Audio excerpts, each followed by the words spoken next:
Covid കാലത്താണ് മറ്റ് സംസ്ഥാനങ്ങളിലും ഇതര ഭാഷക്കാരിലും മലയാള സിനിമകൾ ഏറ്റവും കൂടുതൽ പ്രചാരം നേടിയത്.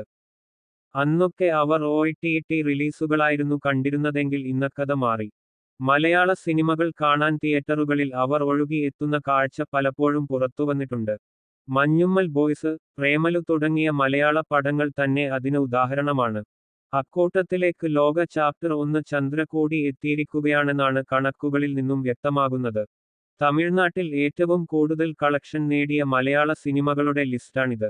സൗത്ത് ഇന്ത്യൻ ബോക്സ് ഓഫീസിന്റെ റിപ്പോർട്ട് പ്രകാരം എമ്പുരാൻ, പ്രേമലു അടക്കമുള്ള സിനിമകളെ പിന്നിലാക്കി ലോക മുന്നേറിയിരിക്കുകയാണ്.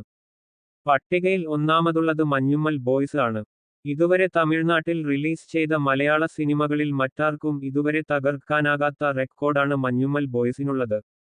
64.10 കോടിയാണ് ചിത്രത്തിന്റെ കളക്ഷൻ. രണ്ടാം സ്ഥാനത്ത് 13.6 കോടിയിലധികം നേടി ലോകയാണ്. ആവേശം, പ്രേമലു തുടങ്ങിയ സൂപ്പർ ഹിറ്റ് സിനിമകളെ പിന്നിലാക്കിയാണ് ലോകയുടെ നേട്ടം.